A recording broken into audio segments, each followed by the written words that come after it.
할렐루야, 감사합니다. 목요 성경 공부입니다. 갈라디아서.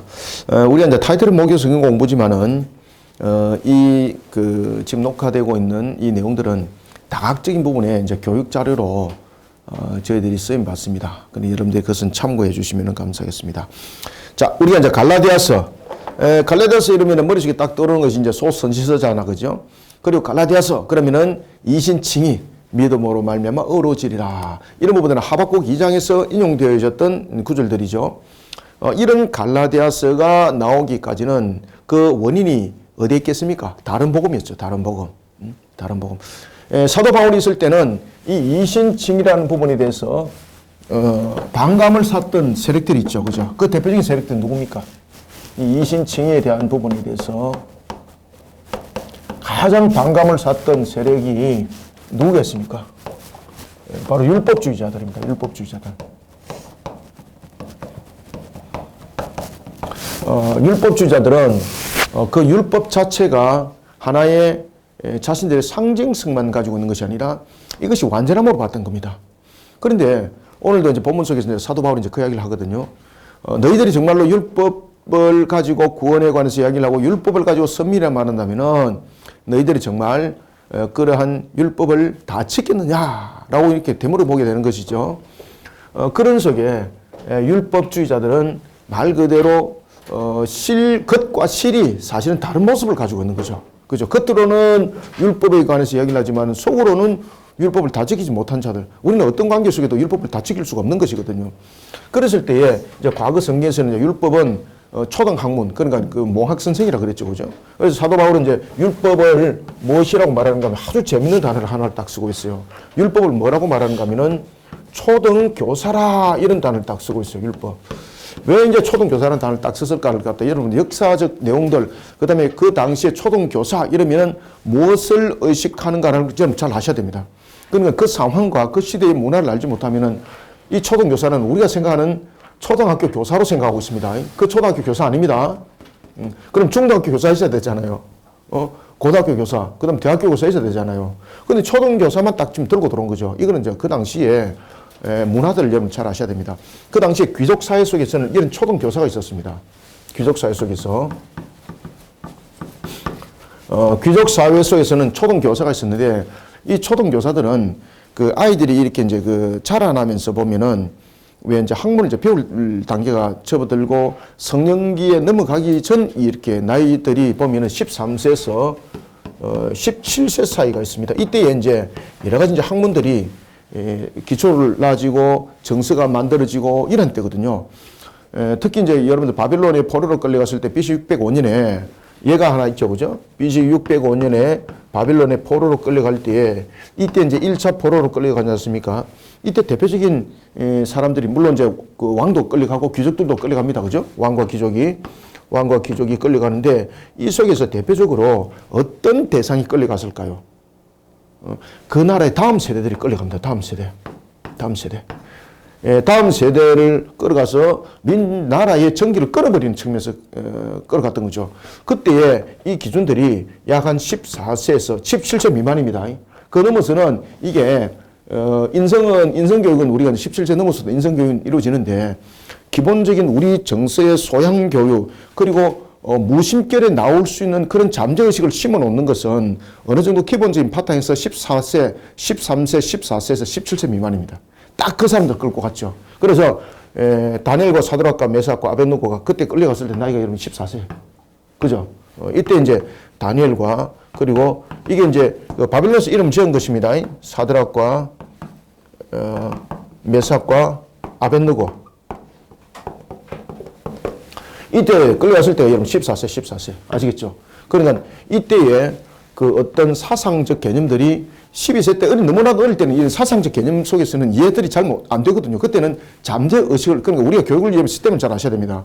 우리가 잠재의식을 심어 놓는 나이가 있고, 그 다음에 의식을 심어 놓는 나이가 있고, 그 다음에 이성을 개발하는 나이가 있어요. 이 교육 시스템. 이런 교육 시스템을 정확하게 잘 알아야 돼요, 여러분들. 그러지 못하면은 초등학생이 그 잠재의식을 개발할 나이에 의식 구조를 갖다 부어줬다? 이해됩니까? 안 됩니까? 이해 안 되죠. 그래서 우리가 교육에 대한 이런 이념도 여러분 잘 아셔야 돼요. 이 교육은 우리가 자라나는 어떠한 활동 속에 가지고 있는 역량이거든요. 이 역량을 저는 이렇게 3단계로 교육시켜야 된다고 저는 이제 생각하고 늘 있는 사람이에요.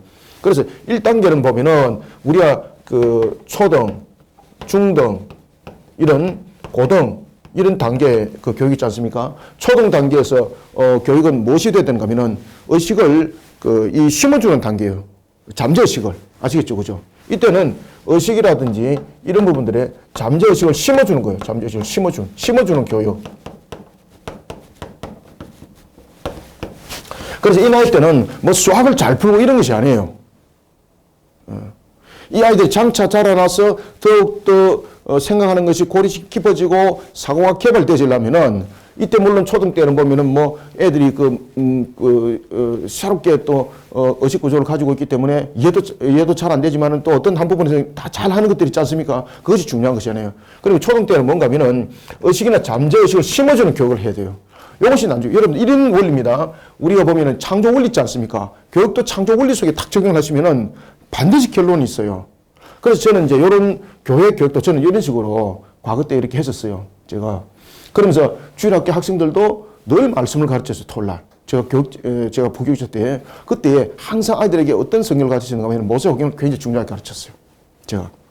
왜냐면 그것을 심어줘야 되거든, 의식을. 왜냐면 아이들이 학교 가서 무엇을 배워요? 진화론 배우고 과학 우선주의 배우잖아요. 그러면 안 되잖아요. 그죠? 그러니까 이런 의식이 자라날 수 있도록 잠재의식을 심어주는 교육이 초등 때 이루어져야 되고, 그 다음에 이제 중등 때는 하나 이제 이해적 사고를 키워나가는 교육이 돼야 되는 거예요. 그래서 이때는, 중등 때는 여기에서 보면은 하나 이제 개념을 추구하고 이래 될 수 있는 어떤 소양적인 부분들을 이제 이 부분들이 의식과 잠재의식을 이제 심어주는 교육이 있다면은 이제는 말 그대로 씨앗을 뿌려놓는 부분들에서는 이제 삭이 자라나는 교육이 되잖아요. 그래서 이 중등 교육은 삭이 자라나는 이렇게 쓰는 거 맞나? 이렇게? 쌍시옷하고 기억받치. 이거. 네네네네. 삭이 자라나는 측면에서 교육이 돼야 되는 거예요.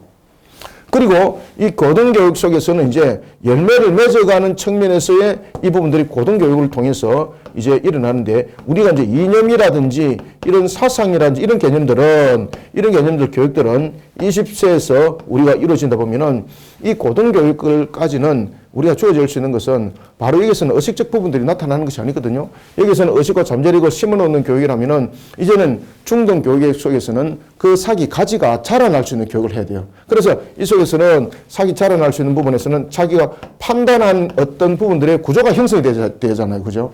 그러니까 판단하는 구조 형성을 이 교육대에 시키는 거예요. 이 교육대. 이 교육을 판단할 수 있고 결정 지을 수 있고 이런 구조들을 이 속에서 길러주는 거예요. 아시겠습니까? 이것은 심어주고 이것은 자기가 이제 어느 정도 구별할 수 있는 판단력을 길러주는 교육이 되어야 되는 거예요. 그러기서는 이 속에서는 이제 무엇이 적용되는 거? 원리가 적용되는 원리가. 아시겠죠? 그래서 이때에 교육이 굉장히 중요해요. 이때 이제 원리 적용들이 되어지는 거예요. 이때 이제 민주주의가 무엇이다. 그 다음 공산주의가 무엇이다. 그 원리들이. 아시겠죠? 그죠? 그러면 이 속에서 판단이 이루어지게 되는 거죠. 이런 잠재의식을 심어주는 속에서 이 판단력이 생기는 거예요. 이 그냥 안 생깁니다, 이거. 그래서 교육은 이런 단계들이 굉장히 중요해요. 그 다음에 이제 열매라는 것은 이런 부분에서 자기가 이제 어떤 원리적인 부분들을 배워왔습니다. 그러면서 이제 판단할 수 있는 판단력이 생겼습니다. 그 다음에 여기서는 판단했을 때에 나에게 무엇이 주어지려면 책임도 함께 있다는 것을 이때 이제 가르쳐 줘야 되는 거예요. 책임과 의무적 부분들, 이런 부분들이 이제 교육 속에서 자라나고, 그 다음에 이제 이념과 사상적 부분들은 이런 부분들이 고치되고 난 뒤에 이념과 사상적 교육이 이렇게 이루어져야 돼요.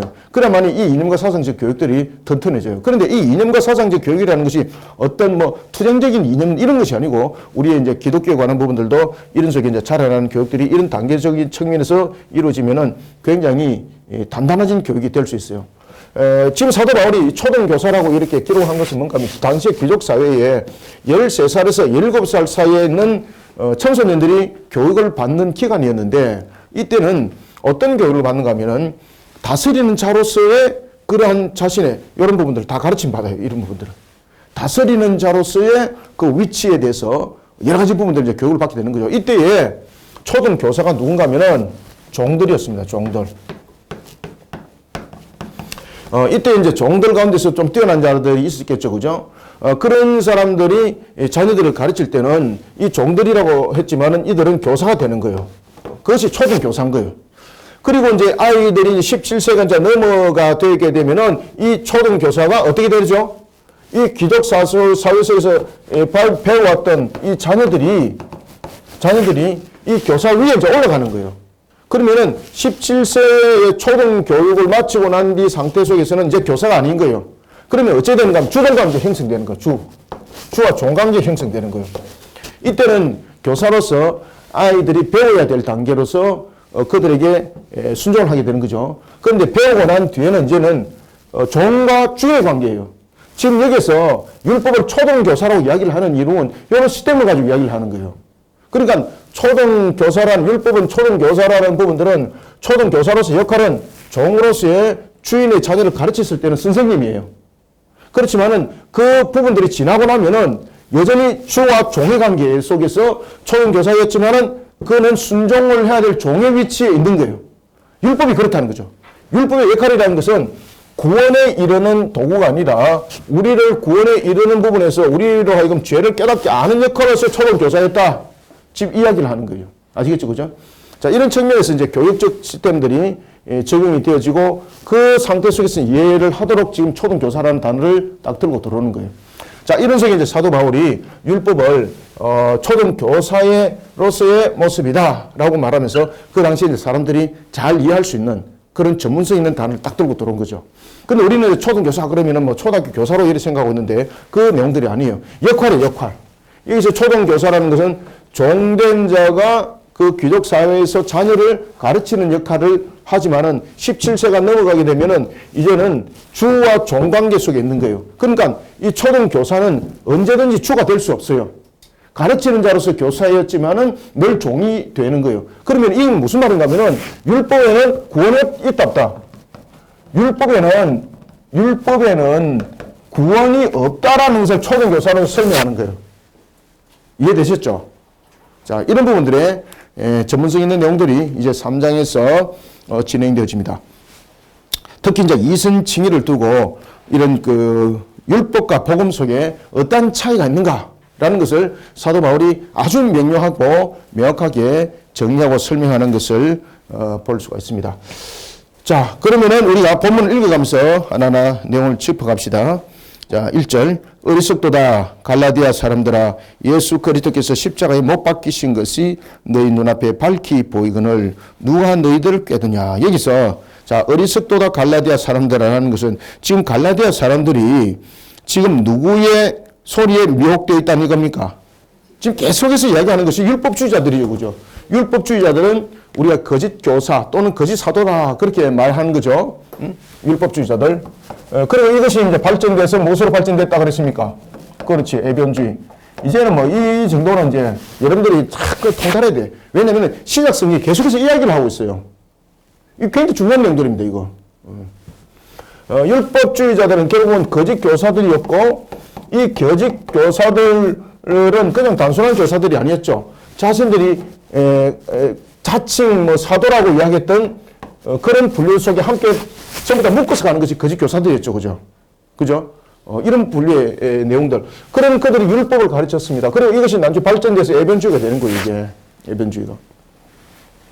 예수 그리스도를 믿은 믿음만으로 구원이 아니라 예수님도 할 일을 행했지 않느냐. 이런 부분들을 막 제시를 하면서 예수 그리스도를 믿는 믿음이 완전한 구원에 이르는 것이 아니라 예수님도 할 일을 행했던 것처럼 우리도 할 일을 해야 되고 예수님께서 율법을 지키지 않느냐. 예수님께서 그 3대 절기에 보면은 특히 6월절 같은 경우 철저히 지키셨거든요.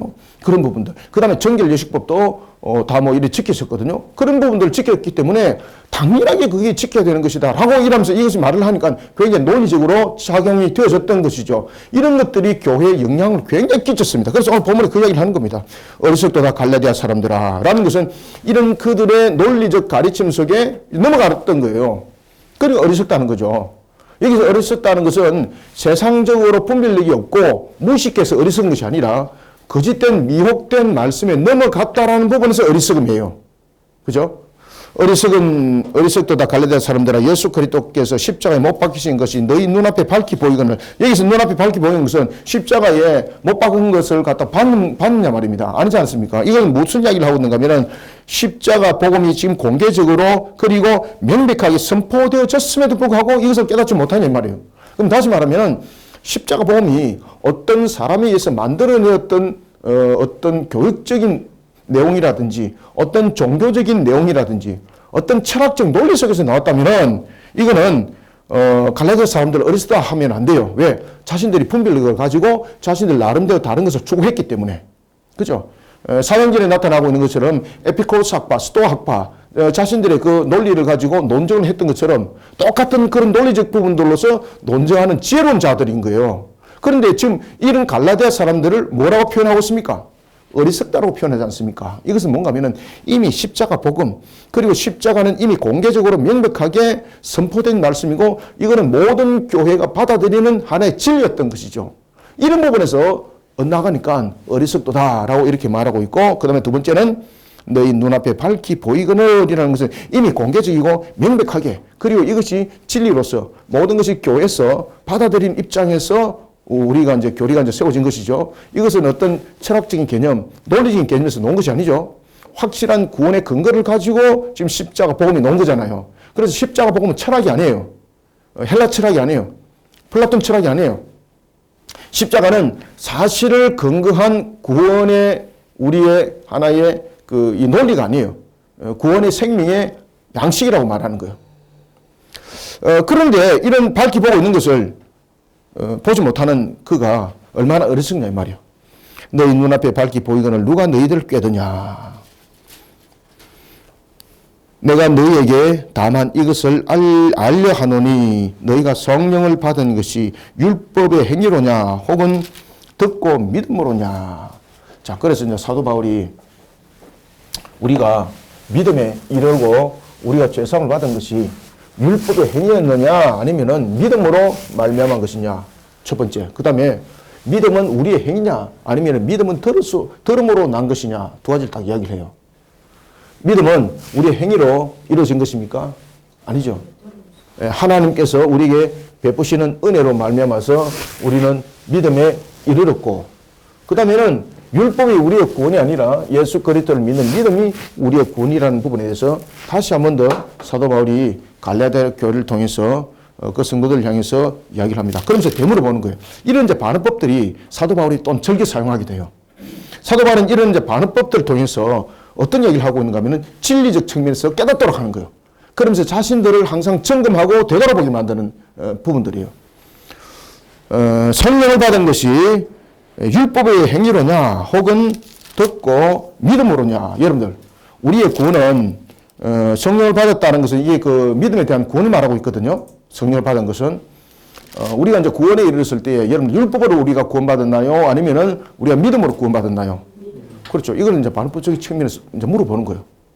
물어보는 거예요. 그냥 계속 사도 바울은 계속 주장을 안 해요. 이게 사도 바울의 이제 특징이죠. 그런 반법들을 사용을 굉장히 잘해요.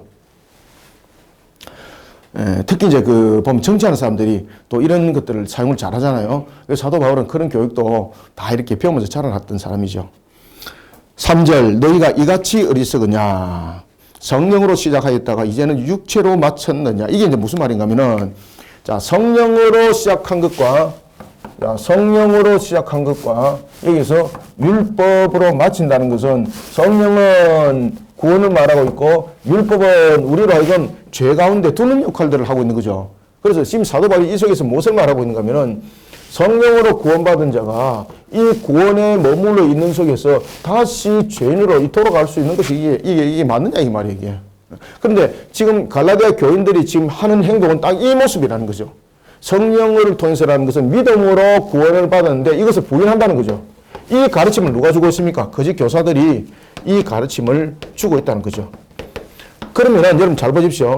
만약에 우리가 믿음으로 구원을 받아서 그것이 다시 죄인으로 돌아간다면은 우리가 펠라기오스가 말하는 것처럼 선택적 권능이 될 수 있는 거죠. 그죠? 우리의 의지가 결정을 할 수 있는 자유의지, 부분들이 많은 거죠. 근데 사도 바울은 지금 그 이야기를 하고 있는 것이 아닙니다. 그들의 어리석음을 지금 지적을 해주고 있는 거죠. 만약에 우리가 믿음으로 말미암아 의로워지는 것이 하나님의 전적인 은혜로 말미암지 않았다면 지금 사도 바울이 이들에게 이 내용 증거 안 합니다. 다시 한번 말씀드립니다. 지금 사도 바울이 갈라디아 교인들에게 지금 교사들의 잘못에 대해서 지금 이야기를 해주고 있잖아요. 이것은 뭔가 하면은 우리가 믿음을 가진 상태 속에서도 보면 자신의 믿음을 의심하면서 이렇게 구원받은 자들 가운데서도 이렇게 격길로 빠질 자들도 있어요. 그런가 하면은 그 믿음을 세 분류가 나옵니다.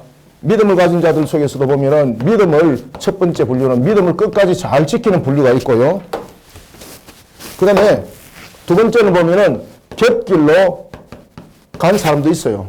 이 격길로 간 사람들은 나중에 이 부분에서 회초리라든지 이런 부분들을 통해서 그 값을 지불하면서 또 되돌아오는 거죠. 그 다음에 세 번째는 이 믿음이라는 것을 통해서도 마음으로 믿어서 의심치 않는 자들이 있는가 하면 가식적으로서 거짓된 믿음도 있는 거예요. 이 속에서. 그래서 한편에서는 교회 속에서 보면은 그 열매와 가라지와 쭉정이를 갈라놓는다 그러죠. 그죠? 그래서 이 속에서 믿음을 가졌다 그러지만 이 거짓된 자들이 있어요. 이 중에서 대표적인 사람이 누굽니까? 가룟 유다가 한 유형이었죠. 그죠? 이런 부분들이 있습니다. 이것을 가지고 이제 교회 속에서는 아우스티누스도 그 이야기를 해요. 알곡과 쭉정이 관해서. 쭉정, 이것은 쭉정입니다. 쭉정이. 그런데 알곡은 두 분류가 있어요. 알곡은. 교회 속의 알곡은. 아시겠죠? 믿음을 끝까지 잘 지키는 그런 알곡이 있는가 하면은 격길로 잠깐 갔다 돌아오는 그런 알곡도 있어요. 그것이 바로 99. 이것이 믿음 속에서 구원받은 99이라고 말한다면은 이것이 71예요. 71. 그리고 이것이 우리가 인의 재앙 속에서 요한계시록에서 인의 재앙 속에서 구원을 받을 자였다고 말한다면은 이 격길로 갔다가 이제 오는 자들은 되게 두들기 맞죠. 그죠? 맞습니다. 나팔 재앙 속에서 부름을 받을 그 숫자들이에요. 지금 사도 바울이 지금 이야기를 참 묶어서 참 이야기를 하고 있는 거예요. 그래서 지금 여기서 보면은 성령으로서 구원을 받았는데 그러면은 율법 속에서 머문다 그러면은 그들이 죄인으로 다시 돌아가는 거잖아요. 그럼 죄인으로 돌아갔다 또 들어오고 이러느냐? 이것이 아니고 이런 속에 격길로 간 믿음이 있지만 이런 격길로 간 자들은 이런 거짓된 교사들을 통해서 격길로 간 거잖아요. 이들을 다시 한 번 더 깨닫게 하는 것이 믿음을 가진 자들에 대한 하나님의 은혜의 베푸심이에요. 이해되시죠? 그죠? 그래서 지금 사도 바울이 갈라디아서를 통한 교육들은 바로 이와 같이 믿음 속에 굳건하게 세워진 자들이 있는가 하면은 또한 격길로 간 사람들이 많죠. 그죠? 이런 자들을 향한 하나님의 메시지를 지금 사도 바울이 전해주고 있는 거죠. 그런 측면에서 가장 정확한 것은 어떤 자신의 논리적 부분들이 아니라 하나님의 말씀을 바르게 증거해낸 측면에서의 바른 교리가 그 속에 그들을 영혼을 일깨우는 역할을 지금 하게 되는 겁니다. 봅시다. 그래서 너희들이 3절 너희가 이같이 어리석으냐 성령으로 시작하였다가 이제는 육체로 마치겠느냐라는 것은 그들이 육체로 끝났다는 것이 아니잖아. 그죠? 육체로 마치겠느냐라는 것은 구원받았다가 너희들이 그럼 죄인으로 돌아가는 것이 맞느냐 이 말이에요. 그죠? 그래서 이 그 어리석음을 지금 깨닫게 해주는 건데 이 중에서는 여러분들이 잘 아시는 것처럼 이 거짓된 이런 쭉정이들 속에서는 이 말씀이 적용이 안 돼요. 지금 사도 바울이 지금 이 말씀을 적용하고 있는 것은 알곡들 속에서 보면 두 분류가 있는 겁니다. 믿음을 성실하게 굳건하게 잘 지키는 알곡이 있고 그 다음에 격길로 갔다가 돌아오는 알곡들도 있습니다. 이런 부분들에 대한 부분들을 일깨워주는 것이죠. 그래서 성경은 이런 부분들의 내용들을 계속해서 이야기를 하고 있어요. 이런 부분들에. 왜냐면 우리 이제 에베소서 2장 2절에 보면은 공중의 권세를 누가 쥐고 있습니까? 하나님께서 잠정적 허용적 작정을 통해서 마귀의 그 권세를 잠깐 허용했죠. 그죠? 허용한 이유는 모든 세대에 하나님의 구원의 백성들이 있기 때문에 그 구원의 백성들을 불러 모은 측면에서의 이것이 도구로 마치 이스라엘을 바르게 일깨웠던 측면에서 이방인을 상했던 바벨론과 같고 아수르 같은 거예요. 이런 부분들을 통해서 이 깨우침들과 가르침이 주어지는 겁니다. 4절 너희가 이같이 많은 괴로움을 헛되이 받았느냐 과연 헛되냐. 자 여기서 이제 너희가 이제는 이라는 것은 믿음을 지키기 위해서 자신들이 지금까지 당해왔던 여러 가지 갈등 그 속에서 고난이 있었지 않습니까? 베드로도 그 이야기를 하잖아요. 나그네에 대해서. 베드로전서 1장 1절에 보면은 무슨 이야기를 하고 있습니까? 너희들이 나그네 되었던 그 모습 속에서 너희들이 소망과 희망을 잃어버리지 마라. 너희들의 고난이 곧 여기서 끝나는 고난이 아니라 장차 임할 산과 새 땅 속에서 너희들이 그 나라가 있을 것이다. 그러면서 그 베드로전서 내용들이 쭉 전개되고 있거든요. 그러면은 당시에 지금 초기 교회 속에서는 지금 사도 바울이 지금 무슨 이야기를 하고 있는가 하면은 자신들이 지금 당하는 고난과 역경을 말하고 있는 거예요. 자신들이 고난과 이런 역경 속에서 여러 가지 갈등들이 지금 형성되고 있는 거죠. 그런 속에서 자신들은 두 분류를 통해서 고난을 받게 되는 거죠. 하나는 처음부터는 이런 로마를 통해서는 이렇게 핍박들이 자신들에게 오질 않아 있었습니다. 처음에는 이런 유대교를 통해서 많은 핍박들이 왔고요. 그 다음에는 로마가 기독교를 자신들의 적대 세력으로 여기는 겁니다. 왜냐하면 황제 숭배 사상 함께 하지 않죠. 그 다음에 또한 성찬 문제를 통해서 이들이 오해를 했죠. 그 다음에 이제 이 남녀 관계에 대한 부부의 관계에 대한 부분들이 이 로마 법과 안 맞는 겁니다. 특히 이제 우리는 기독교는 일부 일체잖아요. 그런데 로마는 일부 다체예요. 그 다음에 성찬 문제를 가지고 그들은 어떻게 생각하고 있는가 하면 제가 이제 다른 글에도 써놨는데 성찬 문제를 이 기독교가 이것을 나누라 그랬지 않습니까? 이것은 내 몸이니 떡을 먹어라. 이것은 내 피니 마시라. 그러니까 그것을 어떻게 해석했습니까? 사람을 잡아먹는 걸로 해석한 겁니다. 그래서 아이들을 위해서 기독교는 아이들을 위해서 잡아서 다 잡아먹는다. 이러면서 여러 가지 부분에 황제 숭배 사상과 그 다음에 사회 혼란적 부분들 오해하면서 나타났던 것들 뭐 그런 여러 가지 요소적 측면에서 로마가 기독교를 직접적으로 탄압하기 시작합니다. 그러면서 나타났던 로마 정부로부터의 핍박 이 역경을 지금까지 견뎌왔고 이 속에서 우리가 믿음을 지켜왔는데 그런데 율법주의자들에 의해서 넘어짐을 당해버리면은 너희들이 지금 이 고난과 역경 속에서 지금 믿음을 지켜왔던 이 믿음이 헛것이 됐다 이 말입니다. 지금 이되고 있죠. 그죠? 이렇게 고난과 역경 이 속에서는 고난이 함께했고 역경이 함께했잖아요. 그죠? 고난과 역경이 함께했던 이것을 지켜나왔는데 이제는 거짓된 교사들의 잘못된 그런 복음, 헛된 복음. 지난주에 이제 우리가 그 2장에서도 우리가 이제 공부를 해왔습니다만은 그 부분들을 내용을 이야기 쭉 하고 있죠, 그죠? 다른 복음에 대한 부분들 이런 이제 다른 복음을 전하고 있는 이 속에 넘어가 버리면은 지금까지 지켜왔던 이 믿음의 우리 결단, 이 속에서 순교자들도 있었을 것이고 여러 가지 과정들 속에서 겪었던 이것이 헛것이 됐다는 이야기입니다. 지금 사도 바울은 그 이야기를 하는 겁니다. 4절 너희가 이같이 많은 괴로움을 헛되이 받았느냐라는 것은 이 과정을 말하고 있는 거예요. 이 과정. 유대교로부터 당했던 고난과 역경, 로마 정부로부터 당했던 고난과 역경, 그 역경은 우리는 왜 맞이했는가? 예수 그리스도를 믿는 믿음 속의 구원이라는 이 하나 때문에 사실 유대교로부터 핍박을 받았고 로마 정부로부터 핍박을 받은 거잖아요. 다른 이유가 아니거든요. 그렇게 믿음을 지켜왔는데 이때 믿음은 예수 그리스도를 믿는 믿음이에요. 그런데 지금 이 교사들은 예수 그리스도를 믿는 믿음이 아니라 무엇을 가르치고 있다는 거예요? 구원은 율법에 대한 준수다. 이것을 가르치고 있다면 지금까지 우리가 믿음을 지키기 위해서 유대교로부터 로마 정부로부터 받았던 고난과 역경을 지켜내는 것이 무엇이다? 헛것이다 이 말이에요. 헛것. 이해됐죠? 그죠? 이 본문이 이 내용들 장황한 이런 부분들을 그냥 한 줄로 딱 정리하는 겁니다. 지금. 너희가 이같이 많은 괴로움을 헛되이 받았느냐? 과연 헛되냐? 너희에게 성령을 주시고, 여기서 이제 성령을 주시고라는 것은, 현재 분사형으로 값없이 제공되었다는 것이고, 성령이 준 것은 우리의 어떤 의지와 우리의 어떤 깨달음과 이런 속에서 주어진 것이 아니라는 걸 말하고 있는 겁니다. 너희에게 성령을 주시고 너희 가운데서 능력을 행하시는 이의 일이 율법에 행했으냐 혹은 듣고 믿음했으냐. 그죠? 딱 그 이야기를 하는 거죠. 율법의 행위냐 아니죠. 아브라함이 하나님을 믿음에 그러면은 여러분 보십시오. 이제 창세기에 대해서 이제 내용을 쭉 이제 이야기를 하고 있습니다. 지금 이 내용들은 창세기 15장 6절에 관한 창세기 15장에 관한 내용들이거든요. 창세기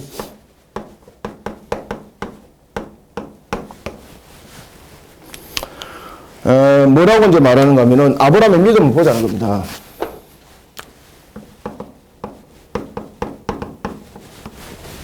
아브라함의 경우를 보자는 거다. 아브라함 경우.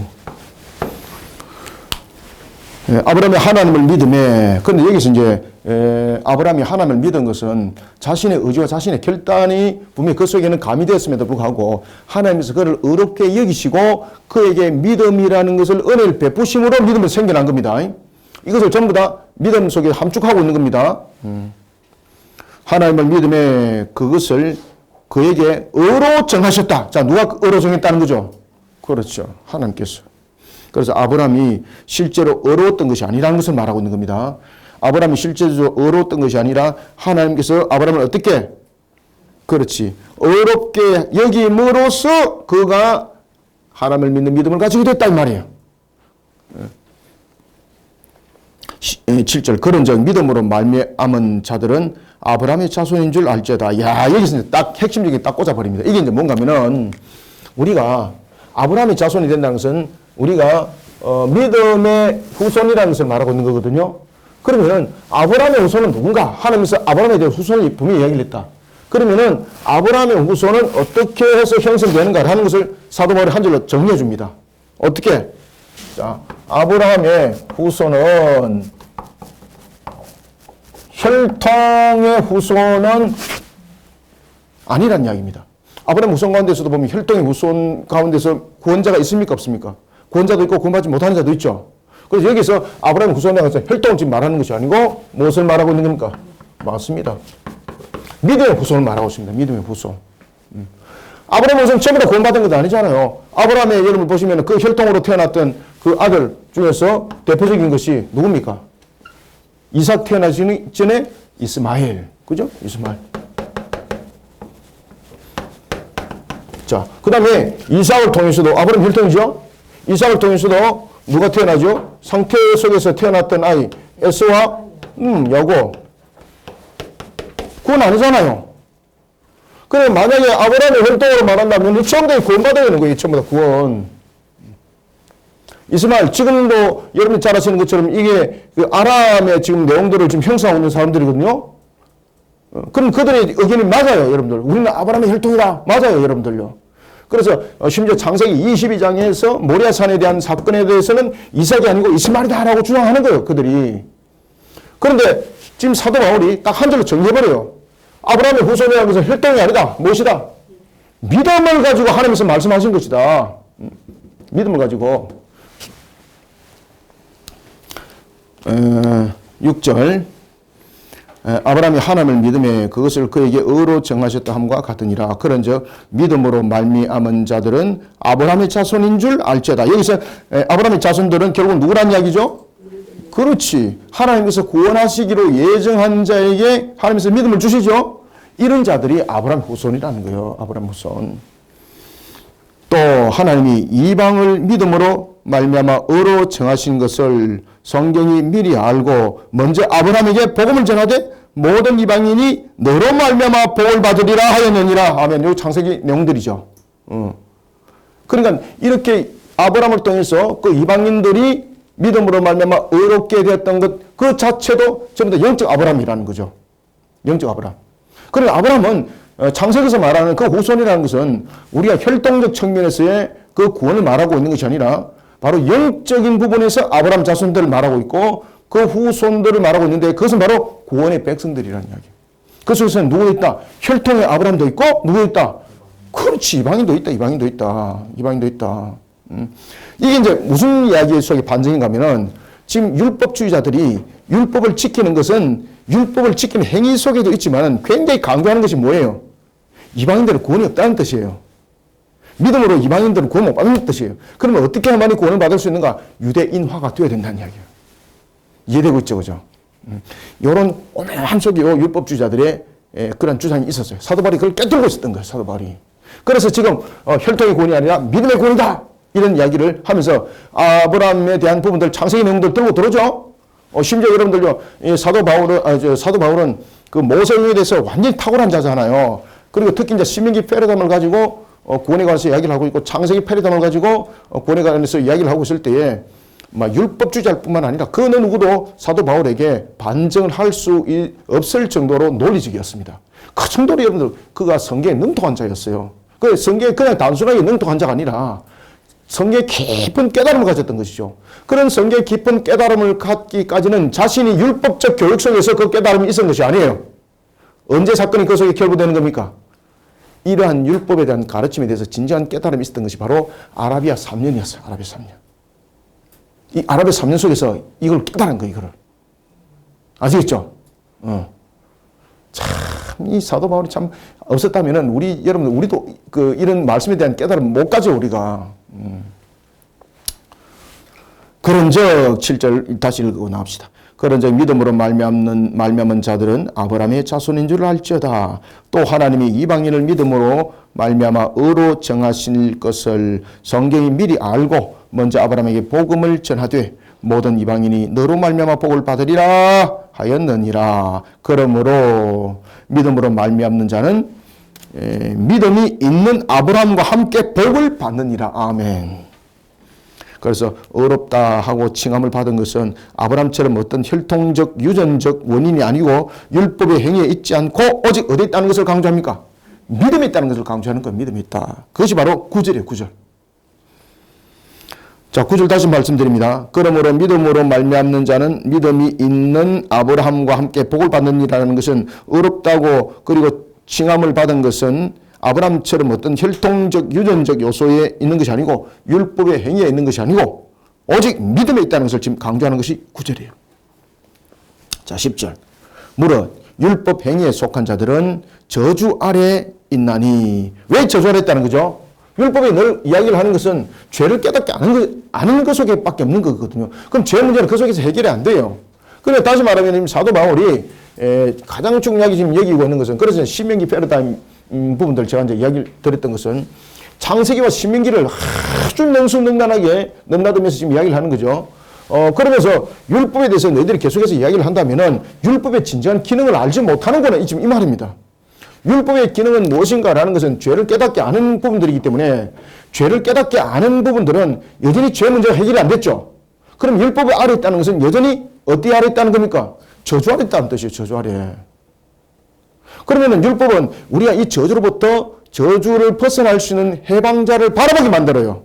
그래서 율법의 기능은 우리로 하여금 저주 속에서 헤어나도록 주님을 바라보는, 메시아를 바라보는 하나의 부분들로까지 인도를 한다는 거죠. 그래서 사도 바울이 율법의 기능적 요소입니다. 율법의 기능적 요소는 우리로 하여금 죄를 깨달아 알게 하는 거죠. 죄를 알게 하는 겁니다. 죄를 알게 하면서 죄만 알게 하는 것으로 끝나는 것이 아니죠. 이 죄를 알게 하면은 이 죄에 대해서 이 죄의 문제를 해결해야 되잖아요. 그러면 율법은 결국은 우리가 죄인이라는 것을 알게 되는 것이고, 그리고는 무엇을 기다리게 되는 겁니까? 메시아를 갈망하게 되는 거예요. 이것이 율법의 기능이에요. 율법의 기능. 그런데 여전히 이 속에는 해결이 안 된 거잖아요. 그래서 율법에 있는 것은 항상 무엇 아래 있다? 여전히 저주 아래 있는 거. 저주 아래. 왜? 문제가 해결 안 됐잖아요. 죄를 깨달아 알았지만 죄 문제 해결 안 됐잖아요. 그죠? 그러면 이 문제가 해결이 돼야 되는 거예요. 해결. 값으로 해결이 돼야 되는 거예요. 이 값으로 해결된다는 것은 결국은 무엇입니까? 우리가 믿음에 의해서 구원에 이르는 십자가 속에서 이 문제는 십자가 속에서 와야 되는 거예요. 그러면 십자가라는 이 부분들 전부 다 믿음 속에서 이 내용들이 결부되어지는 것이죠. 결국은 구원이라는 것은 우리가 지금 죄를 깨닫게 하는 그런 모학성제, 초등생의 역할을 하는 그런 율법 속에 머물면은 여전히 저주 아래 있다는 겁니다. 그래서 우리가 믿음을 가진 것은 바로 우리로 하여금 이런 저주 아래에서 해방되는 구원에 이르게 하는 역할을 하고 있는데, 그것은 바로 믿음이라는 거죠. 십자가에서. 이 믿음은 무엇입니까? 십자가 등장해야 되죠. 믿음은 우리의 죄를 분명히 그 값을 예수님께서 대속했다는 부분들이 믿음 속에서는 함께 있는 거예요. 그래서 믿음, 그러면 이 믿음은 뭡니까? 십자가 속에서 예수님께서 이루신 사건, 이것을 믿음이라고 말하는 거예요. 지금 이해되겠죠, 그죠? 이 믿음을 이야기하면서 이것까지 계속 이야기 안 해요, 이제. 이제는 일반적으로 믿음, 그러면 이 내용들을 이미 다 담고 있는 거예요. 그래서 믿음이 구원받는다라는 것들은 우리가 죄 문제를 값을 해결하지 않고는 이 죄는 해결되지 않는 겁니다. 그렇기 때문에 이 문제를 전부 다 포괄적으로 설명하는 것이 믿음이라는 단어이지.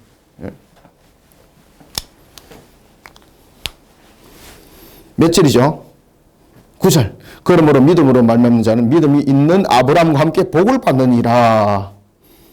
무릇 율법 행위에 속한 자들은 저주 아래 있나니 기록된 바 누구든지 율법책에 기록된 대로 모든 일을 항상 행하지 아니한 자는 저주 아래에 있는 자라 하였습니다. 그래서 율법의 행위 속에 갇혀 있으면 안 됩니다. 율법의 행위 속에 갇힌 자들은 여전히 저주 아래에 있습니다. 그러니까 여러분들 지금도 율법을 가지고 막 자기들 주장하는 뭐 하나님 교회라든지 그들은 여전히 어느 상태에 있다고요? 맞습니다. 그들은 저주 아래에 있는 자들입니다. 막 자신들이 뭐 다 된 것처럼 무슨 뭐 특별한 것처럼 뭐 검은 옷 입고 댕고 그러는데 그거 조상치는 옷입니다. 그거. 그들은 어디 안에 있다? 저주 아래 있습니다. 저주 아래. 이 십자가로 해결되지 못하면 모든 것은 깨달아 아는 것으로서 끝나는 것이 아닙니다. 우리가 율법이 죄 문제가 우리가 깨달아 알았다고 이 문제가 해결되겠습니까? 죄는 반드시 값이 있는데 그 값을 지불하지 못한 상태에서 그냥 아는 것으로 끝나는 것이 아닙니다. 여전히 저주 아래 있는 겁니다. 오실 메시아가 이 문제를 해결하는 속에서 구원이 있는 겁니다. 저주 아래 있는 자라 하였습니다. 또 하나님 앞에서 아무도 율법으로 말미암아 어렵게 되지 못할 것이 분명하니 이는 의인은 믿음으로 살리라 하였습니다. 아멘. 이게 이제 하박국에서 나오는 내용이죠. 특히 이제 하박국 2장 4절에 보면은 그 내용들의 말씀이 인용된 겁니다. 이게 믿음으로 말미암아 어렵게 되리라라는 말씀은 어디에서 인용되었습니까? 하박국 2장 4절의 말씀이에요. 그러니까 사도 바울이 여러분 보시면요. 아주 구약이 능통하죠. 그죠? 이것이 사도들의 특징이고 속사도 교부들의 특징이었어요. 그 교부들은 대화를 나누면서 그 대화가 서신을 쓰잖아요. 그 서신 안에 전부 다 성경을 풀어서 이야기를 해요. 아주 성경에 능통한 자들이었어요. 그냥 성경을 삼아먹은 자들이었어요. 그 사람들은. 그러니까 그 서신들을 읽으면서 서신 시시안에 이렇게 보시면요. 천만에 여러분들요. 자기 수준이 그 정도밖에 안 된다는 증명하고 있는 거예요. 이미 그들은 사도 바울이 지금 이야기를 하고 있으면서 여러분 이 한 절이 성경 전체를 막 삶아먹고 있잖아요. 그 내용과 똑같아요. 여러분들요.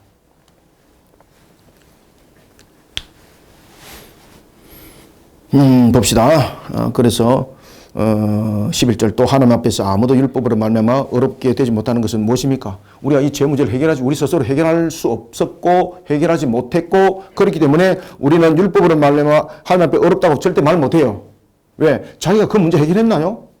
율법을 지킴으로써 그 문제가 해결됐나요? 그런데 율법은 모든 것이 우리가 온전하게 지킬 수 있나요? 못 지켜요. 여러분들요.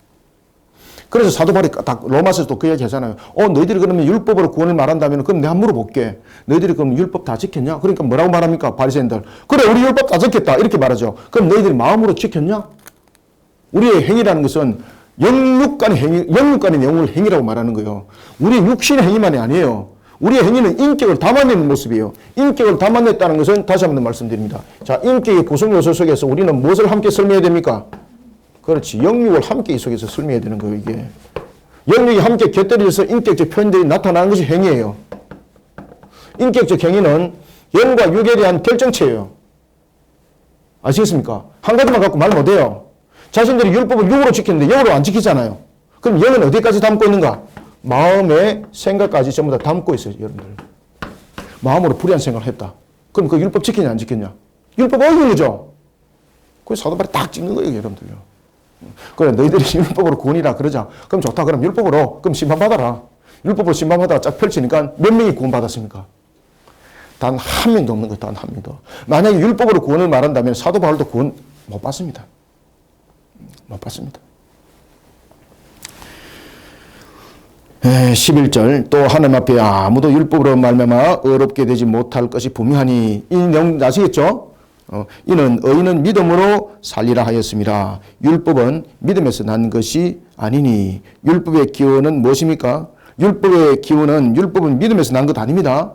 율법은 우리로 하여금 믿음으로 인도하는 역할로서의 그 내용들이에요. 율법을 행하는 자는 그 가운데 살리라 하였느니라. 자, 율법을 행하는 자는 이건 무슨 말인가? 그럼 율법을 다 지키는 것인가? 이 말이 아니고 율법은 그 어느 누구도 모든 조항을 온전하게 지킬 수 없다는 것을 우리에게 가르쳐주고 있고 그 다음에 죄에 가는 것을 깨닫게 합니다. 그 어느 누구도 따라서 율법 속에서는 살 수가 없는 거죠. 그런데 우리가 율법을 행하는 자는 그 가운데 살리라는 것은 뭔가? 율법을 통해서 우리는 무엇을 깨닫습니까? 오실 메시아를 바라보는 게 하는 그 역할 속에서 세워진 자. 그러면은 율법 안에서 우리는 살리라는 것인데 율법 안에서는 살 수 없는 거죠. 그렇지만 율법 안에서는 소망의 빛은 비춰주는 거죠. 그 속에서 진지하게 주님을 바라보는 이 메시아 속의 관점에 놓여졌고 그리고 믿음 속에 구원에 이르는 자만이 사실은 시로를 거두는 거예요, 이게. 그러니 율법은 자랑을 삼는 것이 아니에요. 율법을 통해서는 우리가 자랑 삼을 거 하나도 있다 없다. 하나도 없어요, 여러분들요. 내가 율법 잘 지켰어. 이건 여러분들 교만과 오만이에요. 하나님께서는 율법을 잘 지켰다? 그럼 네 마음으로는 딱 그렇게 묻는 거예요. 그럼 율법 속에서는 우리가 늘 부끄러움밖에 없어요. 율법은 우리를 늘 비춰보게 만들어요. 그래서 율법을 통해서는 우리가 자랑할 거 있다 없다? 아무것도 없어, 아무것도 없어요. 근데 바리새인들이나 이런 것들은 유대주의자들은 율법을 지금 자랑 삼잖아요, 그죠? 아무것도 지금 맞지 않다는 이야기예요, 지금. 13절 그리스도께서 우리를 위하여 저주받은 바 되사 율법의 저주에서 우리를 속량하셨으니 제가 방금 이야기했던 이 내용들입니다. 율법의 저주에서 우리를 속량하셨으니 기록된 바 나무에 달린 자마다 그죠? 십자가 사건 말하고 있습니다. 나무에 달렸다는 것은 죄의 값을 해결한 것입니다. 우리가 아무리 율법을 깨달아도 죄 문제에 대해서 값을 지불하지 못하면 구원 없습니다. 그래서 율법을 비추어서 자랑을 할 것은 아무것도 없어요. 율법을 통해서는 항상 우리는 부끄러운 것밖에 못 느껴요. 기록된 바 나무에 달린 자마다 저주 아래에 있는 자라 하였습니다. 그래서 특히 이제 로마 시대 때에 십자가는 어떤 상징이었습니까? 특히 이제 처음에 이제 십자가의 이런 이제 발달형은 이렇게 말뚝형으로 시작됐죠, 그죠? 말뚝형으로 시작됐던 것이 T자형으로서 이 내용들이 전개되어졌고, 이것이 예수님이 위에 이제 유대인의 왕이요라는 것은 이게 이제 이 글을 적기 위해서 이 내용들이 올라왔던 거죠. 그래서 이런 유형이 십자가가 있었습니다. 예수님의 옆에 있었던 그들은 요 T자형으로 이렇게 못 박혔습니다. 참고하시기 바랍니다. 따라서 이제 이 속에서 우리에게 이제 주고 있는 것은 그러면은 십자가라는 것은 이 모든 부분에서 이 내용들 가지고 여러분 이야기하는 것 아니에요. 이단들은 또 요 가지고 막 열심히 이야기하는 하나님 교도 있습니다. 그 헛된 짓들 다 하지 마시라고 여러분 전해주시기 바랍니다. 이 십자가는 이런 형태의 중요성이 아니에요. 뭡니까? 죄의 값이 죄가. 그 가운데서 죄의 값을 치름으로써 저주의 형틀이 해방의 형틀이 되었고 저주의 형틀이 우리의 생명의 형틀이 된 거예요. 그죠? 이 속에 죄는 죽었고 다시 살아나는 생명이 이 속에서 이제 출발점을 가지는 거죠.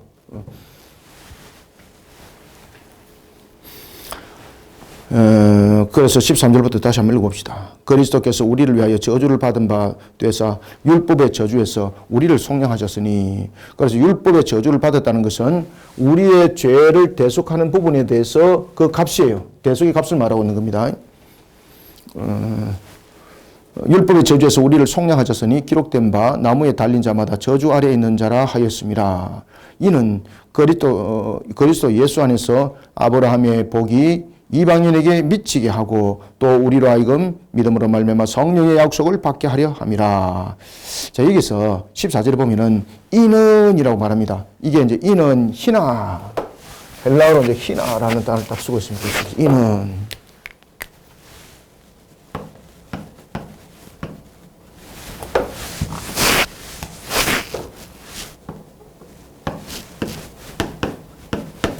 희나라고 읽습니다.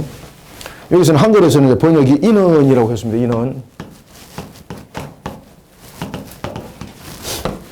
여기 이제 희나라는 뜻인데, 이게 이제 왜 희나가 등장했는가 하면은 그리스도가 십자가에서 죽은 목적이 무엇인가를 인언이 설명해요. 그리스도께서 십자가에서 죽은 목적이 무엇인가? 두 가지가 목적이 있다는 거죠. 14절. 인언이라는 것은 무엇을 설명한다? 앞에 지금까지 나타났던 그 상황들을 종합적으로 설명해요. 인언이라는 것은 두 가지를 설명해요. 이것은 무엇을 설명하는가 하면 그리스도가 십자가에서 죽은 목적이 무엇인가? 그것을 이 부분들이 설명해요. 그래서 이 부분들은 인이 희나라는 이 부분들은 그러면은 앞에까지 전개되었던 것들 이것을 종합적으로 내가 말을 한번 해볼게. 그러면 전체적으로 예수님께서 십자가에서 죽은 목적은 무엇이냐? 이는 이것을 설명해요. 이는 그 이유.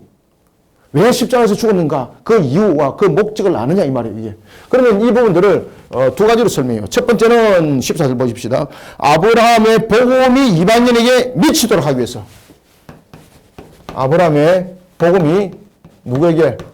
그렇죠. 이방인에게 미치기 위해서. 자, 이것이 뭡니까? 언약의 성취죠. 언약의 성취. 언약의 성취.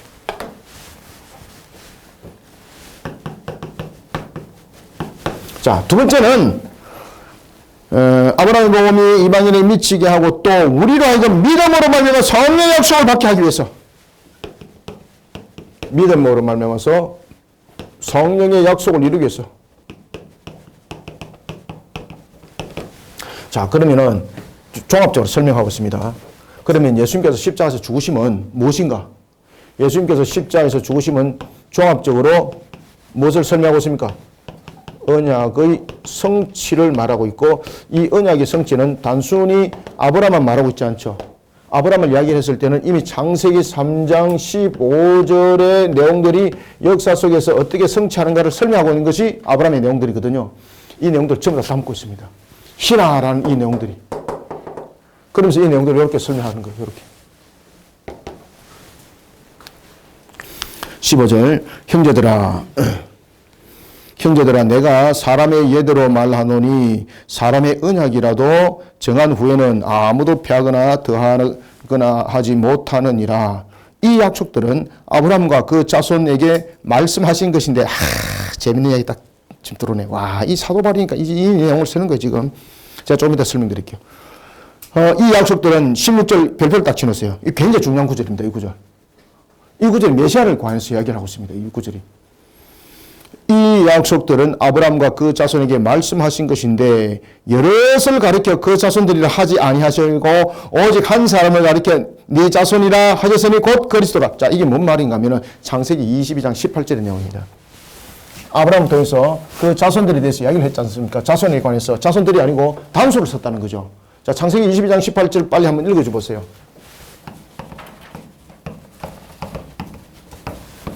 자, 자손에 관해서 이야기를 했을 때에 이것을 복수로 안 썼다는 거죠.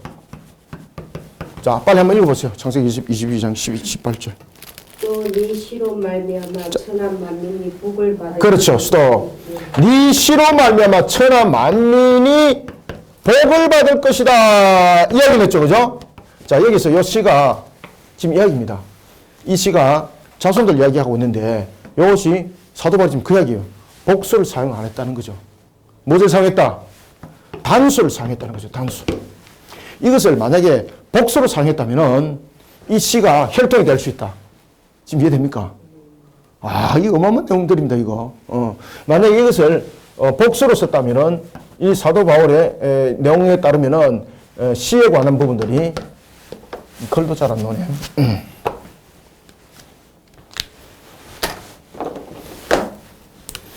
자, 이 시에 관한 부분이 자손이 만약에 자손들이라는 복수를 썼다면은 이것은 혈통을 강조해요. 혈통을 통한 구원을 말해요. 그런데 지금 창세기 이거 지워버리네. 창세기 22장 18절 맞죠? 창세기 22장 18절에서 시에 관해서 말한 것은 복수를 안 썼다는 거죠. 단수를 썼다는 거죠. 이건 무엇을 말하고 있는가 하면 아브라함의 혈통을 통해서 구원이 아니라는 것을 증명하고 있다는 거죠.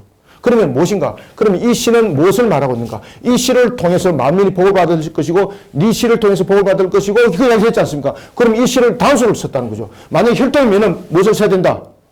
복수를 써야 돼. 근데 단수를 썼다는 거죠. 이건 뭔가 하면 한 사람을 말하는 거, 한 사람. 한 명. 그러면은 사도 바울은 이 한 명이 누군가? 누굽니까? 맞습니다. 지금 이야기를 하고 있는 거, 이야기. 그러니 결국은 창세기 22장 18절에서 아브라함의 씨를 통해서 만민이 복을 받을 것이라고 말했던 것은 그들의 혈통을 통해서 그들의 어떤 자손들을 통해서 어떤 다른 어떤 구원이 이루어지고 이것이 아니고 바로 예수 그리스도를 통해서 하나님께서 그 구원의 완성을 이루는 그 모든 것을 성취해 나간다는 뜻이에요.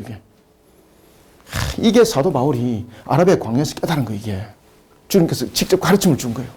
그러니까 하나님께서 예수님께서 모세에게 딱 펴놔놓고 가르쳐 줬겠죠, 그죠? 하나하나 가르쳐 줬겠죠, 그죠? 3년 동안 배웠어, 3년 동안. 밤낮을 가지 않고. 저도 그렇게 가르침 받으면 좋겠어요. 저도 그렇게 이제 가르침 받으려고 옛날에 막 산 꼭대기에 올라가고 별별 짓 다 하고, 결국 내려와서 하나님께서 저인데, 더 공부하게 하시고, 더 깨닫게 하시고, 이런 과정들이 있었어요. 그래, 이런 말씀들도 제가 그래서 이제 깨닫습니다. 특히 여기서 썼던 자손이란 이 단어가 제라는 단어를 쓰고 있는데 여기서 자손은 단수를 쓰고 있습니다. 여기서 자손은 밑에 그 16절입니다. 16절 여기 딱 써놓으세요. 특히 이제 이 부분에서 제나라는 여기 이제 모음입니다. 이거는 모음. 그렇게 읽으라는 겁니다. 여기서 제입니다. 제. 이게 이제 니언. 그 다음에 요거 아 발음. 이렇게 제나. 이렇게 이제 되는 겁니다. 제나라는 이런 부분들이 단수로 사용된 겁니다. 이게. 지금 한글로도 지금 단수로 지금 번역을 했죠. 그죠? 이 제나가 뭔가 하면은 이게 복수가 아니고 단수입니다. 히브리어로. 그러니까 자손은 결국은 아브라함이 그 자손을 놓으면은 단수가 안 되잖아요. 자손은 전부 다 복수로 쓰는 것이 맞거든요. 그런데 아브라함의 시에 관해서 자손을 이야기하면서 제나라는 단수를 썼어요. 이건 뭡니까?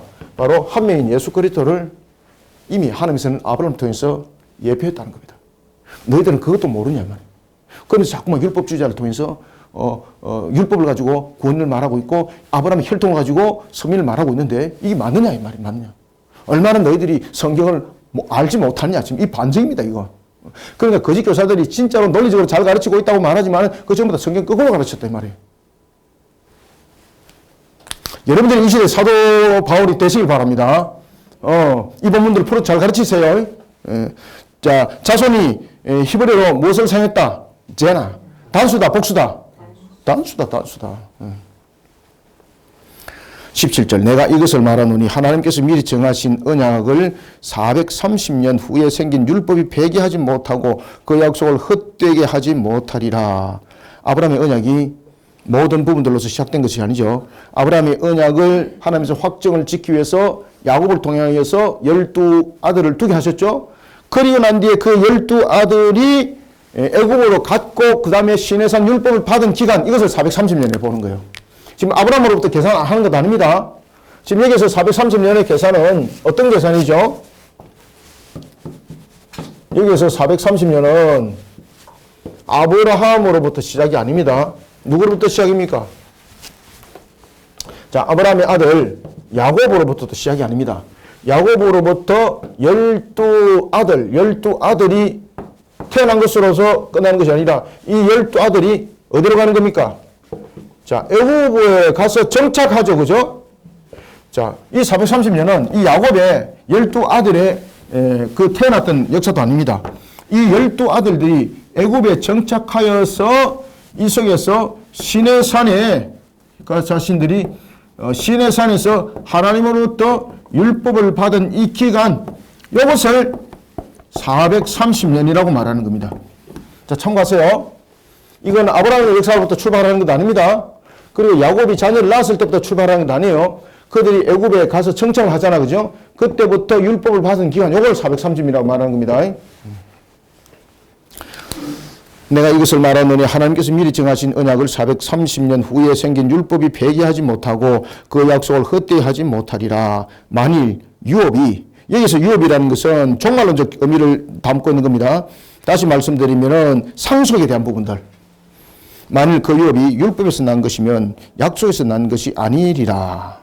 그래서 율법 만약에 우리의 그 종말론적 측면에서 우리의 기업, 우리의 구원에 관한 부분들 이 이제 유업이 이제 구원에 관한 부분들 종말론적인 측면에서 지금 이야기를 하는 겁니다. 만약에 우리의 구원이 종말론적 측면에서 구원이 율법에서 난 것이면은 약속에서 난 것 이거 전부 다 창세기 잘못된 거다 이거. 만약에 그것이 지금 이야기입니다. 만약에 지금 율법주의자 가르침이 맞다면은 모세오경 맞다 안 맞다? 모세오경 자체가 틀린다 이 말입니다. 그러니까 다시 말하면은 거짓 교사들, 거짓 사도들이 지금 모세오경을 지금 잘못 풀었다는 뜻이죠, 그죠? 자기들의 주관적 속에서 지금 성경을 풀었다는 거예요. 여러분들, 이단에 5가지 큰 기본적 요소가 있다고 그랬죠? 이단의 큰 5가지 기본적 요소, 삼일체를 거부하는 것. 그 다음에 예수님이 성자 하나님이신 것과 그리고 인간으로 이 땅에 오신 성육신을 부인하는 것. 그죠? 신성과 인성에 대한 문제를 거부하는 것. 오직 예수 그리스도를 믿는 믿음으로 구원에 이른다는 것을 가르치지 않는 자들. 이단이라고 그랬죠. 이 초대교회 때부터 이미 이미 이 부분들이 형성됐다고 그랬죠. 그 다음에 네 번째는 또 성경이 전경이 되면서 무엇이 들어오는 겁니까? 지금 우리의 성경 외에 다른 것 가르치면 이단이라고 그랬죠. 그 다음에 5번째는 성경을 어떻게 하는 자들? 가감하는 자들. 자, 그럼 율법주의자는 누구예요? 성경을 가감한 자들. 그 다음에 예수님의 신성과 인성을 부인한 자들. 이들은 예수님의 신성을 안 믿어요, 여러분들요.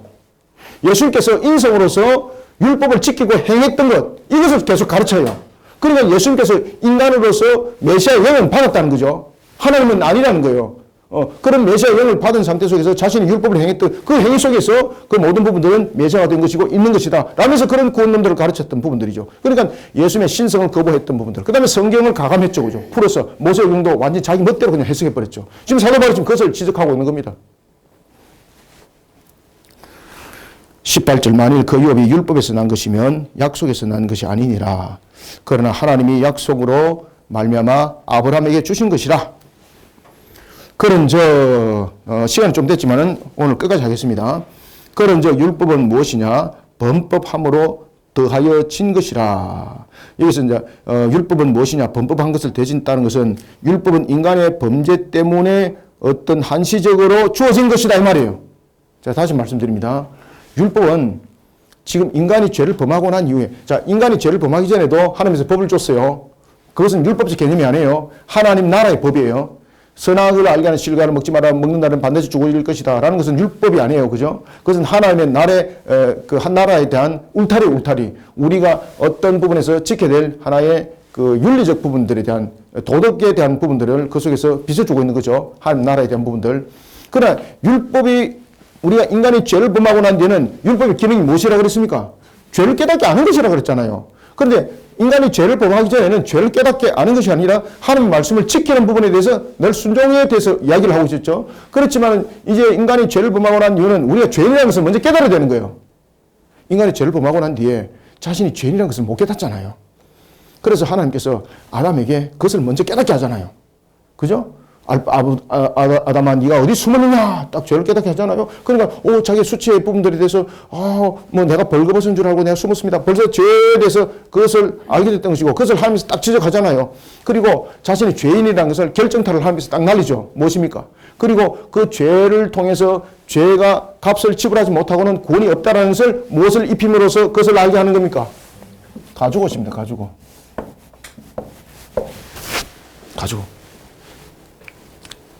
그래서 오늘 본문에서 그 이야기를 하는 겁니다. 그런 율법은 무엇이냐? 범법함으로 더하여 진 것이라. 천사들을 통하여 한 중보자의 손으로 베푸신 것인데 약속하신 자손이 오기까지 있을 것이라. 다시 말하면 율법은 인간의 범죄 때문에 한시적으로 우리에게 주어진 것입니다. 그런 율법은 기능이 무엇입니까? 그 자체로 구원의 방편이 아니라는 거죠. 그 기능은 단지 인간으로 하여금 죄를 깨닫게 알게 하는 것이고 그리고 깨닫게 아는 것으로 끝나는 것이 아니죠. 메시아를 바라보게 만들고 그 메시아를 갈망하게 만드는 것이 율법의 기능이에요. 그리고 이제 문은 어떻게 열리는 겁니까? 그런 속에 메시아가 예수 그리스도가 이 땅에 오심이에요. 그리고 십자에서 우리의 대속을 이루기 위해서 죄 사함을 이루심이에요. 그리고 일단 그 죄 사함은 죽음으로 끝나면 안 되겠죠. 죽음은 늘 저주 상태에 있다는 것이죠. 그래서 부활이 그 속에 함께 있었던 것입니다. 이런 부분에서 자손이라는 것은 예수 그리스도를 말하고 있습니다. 그죠? 19절에서 자손은 누구죠? 예수 그리스도. 맞습니다. 예수 그리스도를 말하고 있습니다. 그런데 20절에서 중보자는 그럼 누굴까요? 20절에서 중보자는 모세입니다. 모세. 여기서 예수 그리스도가 아닙니다. 20절. 자 봅시다. 그 중보자는 한 편만 위한 자가 아니라 하나님은 한 분이시니라. 여기서 중보자는 하나님의 율법을 인간에게 전해준 모세의 역할입니다. 여기서 같이 여러분 그 자손과 같이 해석하면 안 됩니다. 알겠죠? 구분해서 해석해야 됩니다. 19절의 자손은 누구? 메시아 예수 그리스도. 그 다음에 20절에서 중보자는 누구? 그렇지. 하나님의 율법을 인간에게 전해주는 역할로서의 모세를 지금 강조하고 있어요. 그 중보자는 한 편만 위한 자가 아니냐. 하나님은 한 분이시니라. 그래서 성자 하나님이신 예수 그리스도의 성육신 하나님의 완전하심 가운데 이루어졌다라는 것을 지금 같이 함께 설명하고 있습니다. 21절. 그러면 율법이 하나님의 약속들과 반대되는 것이냐? 결코 그럴 수 없느니라. 만일 너희 살게 하는 율법을 주셨더라면 의가 반드시 율법으로 말미암았으리라. 처음부터 율법은 생명의 구원에 이런 것이 목적이 아니었다는 것을 설명해요. 그죠? 그래서 기능입니다. 이것을 말해서 무엇이라? 율법의 기능이라고 말하는 거예요. 율법의 기능. 그래서 그 율법의 기능이 어떤 기능이다? 초등교사라는 거예요. 율법의 기능이. 율법의 기능이 무엇이다? 초등교사. 앞에 초등교사 단어가 왜 나왔는가 설명 다 해드렸죠. 그죠? 22절 읽을 차례 맞죠? 22절. 그러나 성경이, 여기서 성경은 무엇입니까? 여기서 성경은 율법입니다. 율법. 그러나 성경이 모든 것을 죄 아래에 가두었으니, 성경이 죄 아래에 가두었다니.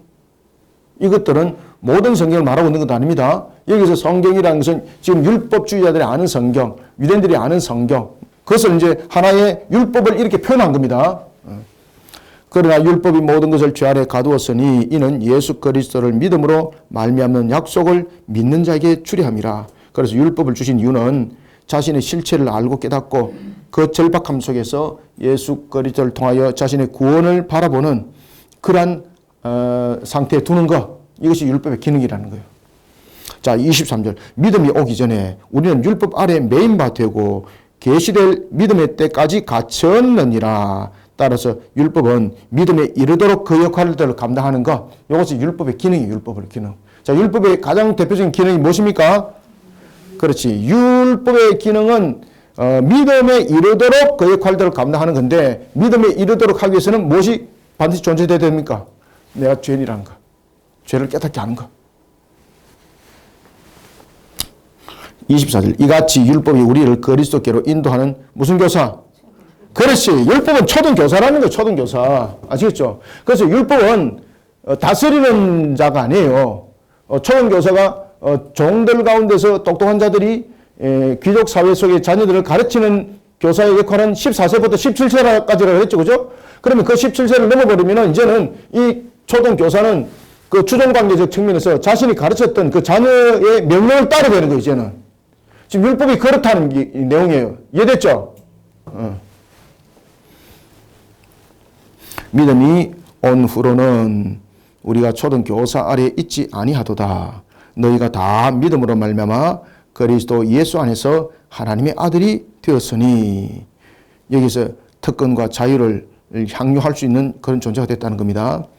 27절. 누구든지 그리스도와 합하기 위하여 세례를 받은 자는 그리스도로 옷 입었느니라. 자, 이것이 이제 세례의 굉장히 중요성을 강조하고 있습니다. 초대교회 때에 세례는요, 이단들과 구별점이었습니다. 유대 율법자들은 세례를 믿었을까 안 믿었을까요? 세례를 그들은 거부했습니다. 영지주의자들도 세례를 거부했는데, 영지주의자들은 일부 세례를 인정했습니다. 영의 세례. 자, 우리는 세례 장면을 통해서 무엇을 나눕니까? 뜻과 잔을 나누죠. 따라서 초대교회 때에 이런 세례가 굉장히 중요하게 다뤄졌습니다. 그리고 이 세례 집행이 이단과 정통성을 구분하는 내용들이었습니다. 그래서 이그나티우스는 서신에다가 그 이야기를 계속 상세히 적어요. 교회에서 세례를 베풀기를 멈추지 마라. 그리고 세례를 베풀 때에 아무나 그것을 주관하지 마라. 한 감독자에 의해서 이 모든 것들이 주관되도록 하여라. 그러면서 구분합니다. 왜냐하면 이 세례는 신성과 인성에 관한 부분들을 함께 다루고 있거든요. 예수님께서 이것은 내 피니, 이것은 내 몸이니 라면서 먹도록 했지 않습니까? 그러면서 뜻과 잔을 나누게 하죠. 이런 부분들이 예수님의 인성이 거부되면은, 신성이 거부되면은 이런 성찬은 성립이 안 되는 거예요. 그래서 예수님의 몸이 피니라는 것은 예수님의 신성과 인성이 함께 그 속에 증거되어지는 거죠. 그리고 신성과 인성의 죄사함이 이루어질 뿐만 아니라 그것이 다시 장차 올 주님의 재림을 바라보게 하는 것까지가 성찬 예식이에요. 그래서 주님께서는 그것을 기념하라 그랬어요. 그런데 율법주의자들은 이것이 허용이 안 됐습니다. 왜 허용이 안 되는가 하면 예수님의 인성은 인정되는데 신성이 인정된다 안 된다? 안 되기 때문에 이들은 성찬 자체를 완전히 거부했습니다. 영지주의자들은 성찬의 일부분을 했습니다. 어떻게? 영이라는 부분들, 요것만 몸을 인정 못한다는 거죠. 그래서 가연설주의자들 속에 있는 영지주의자들은 교회에서 정통 성찬 예식에는 그들은 거부하고 자신들이 따로 이런 부분들을 영의 세례를 가지고 그들은 다뤘던 것입니다. 그래서 사도 바울이 이제 그 이야기도 딱 주목해서 이야기를 주고 있는 거죠. 너희가 누구든지 그리스도와 합하기 위하여 세례를 받은 자는 그리스도의 옷 입었느니라. 세례는 단순한 외적인 의식이 아닙니다. 그리스도 안에서 새 생명으로서 연합되어지는 걸 말하고 있는 거예요. 너희는 유대인이나 헬라인이나 종이나 자유인이나 남자나 여자나 다 그리스도 안에서 하나이니라. 이것은 세상적 가치관이 아니라 하나님의 가치관이 하나가 됐다는 겁니다. 자, 여기에서 이 포인트를 가장 이해를 잘해가지고 속사도 교부로서 이 내용들을 가지고 교회를 가르쳤던 사람이 바로 이그나티우스입니다. 오늘 이 본문을 가지고. 그래서 이그나티우스는 베드로에 대한 가르침도 많이 받았습니다. 그 다음에 이제 요한으로부터 가르침을 받는데 사도 바울에 대한 영향이 굉장히 가장 컸습니다. 그래서 이그나티우스가 이런 지금 나타나고 있는 성찬 예식에 관한 부분들과 연합에 대한 부분들과 일치라는 단어를 직접 씁니다, 이제. 그리고 이제 여러분 잘 아시는 가톨릭이라는 단어. 최초로 쓴 사람이 바로 이그나티우스입니다. 그래서 이 가톨릭에 대한 부분들은 보편적이라는 교회를 말하고 있는데 지금 로마 가톨릭이 지금 그 단어를 쓰고 있지 않습니까? 그들은 보편교회가 아닙니다. 보편교회라는 것은 하나님의 말씀대로 그 진리를 지켜나가는 교회를 보편교회라고 말하는 거예요. 그런 교회를 이그나티우스가 무엇이라 설명했습니까? 가톨릭이라고 표현했어요. 가톨릭. 보편교회. 이 보편교회라는 것은 하나님의 말씀대로 진리를 지켜나가는 교회. 그것을 보편교회라는 거예요. 그럼 보편교회는 어떻게 되는가? 예수 그리스도 안에서 연합을 이루고 일치를 이루어야 된다는 거예요. 예수 그리스도 안에서 연합과 일치를 이루지 못하는 것은 가톨릭이 아니라는 거예요. 그런데 이 가톨릭이라는 단어를 지금 로마 교회들이 지금 쓰고 있는 거지 않습니까? 그 가톨릭이라는 단어 다 떼야 되죠. 원래 가톨릭이라는 단어는 우리가 써야 되는 거예요, 여러분들. 참고입니다. 마무리하겠습니다. 너희는 유대인이나 헬라인이나 종이나 자유인이나 남자나 여자나 다 그리스도 예수 안에서 하나이니라. 너희가 그리스도의 것이면 아브라함의 자손이요 약속대로 유업을 열 자니라. 아멘. 자, 여기서 자손은 영적 후손입니다. 29절에서 자손은 영적 후손입니다. 자, 오늘은 여기까지 하겠습니다. 조금 내용은 길었는데 조금 추가적 설명을 하다 보니까 좀 길어졌습니다. 여러분 참고하시고 또 다음 주에 가벼운 마음으로 만나겠습니다. 다음 주도 뭐 조금 내용은 길지만은 그렇게 길지 않을 것입니다. 자, 그리고 계속해서 이어서 갈라디아서 4장에서 만나겠습니다. 감사합니다. 수고하셨습니다. 하나님 감사합니다. 주께서 베푸시는 은혜 속에 오늘도 우리를 세워주시고 주님의 말씀 가운데 우리로 하여금 힘있게 세워주시니 감사합니다. 달고도 오묘한 말씀이 우리 속에 살아 움직이는 능력의 말씀이 되게 하여 주옵소서. 믿음으로 말미암아 의롭게 되리라. 이 구원의 분명한 메시지를 복음을 들고 오늘도 이 십자가의 도를 세상 속에 바르게 증거해내는 정인의 역할로서 쓰임받는 우리 모두가 되게 하여 주옵소서. 다른 복음을 전하는 이들 속에 또한 율법을 가르치는 자 속에 그런가 하면 어떤 행위적 구원을 가르치는 속에 철학을 가르치는 속에 이와 같이 곁길로 걸어가는 개걸음을 치는 세상을 향하여서 우리는 정로를 향한 다리밑줄의 말씀으로 횃불의 말씀으로 진리를 바르게 인도하는 군사들이 다 되게 하여 주옵소서. 그래서는 오늘도 주신 말씀으로 우리를 더욱더 무장해야 되겠사오니 우리에게 더욱더 말씀이 새기지고 각인되어지게 또한 역사하여 주옵소서. 예수님의 이름으로 기도드렸나이다. 아멘.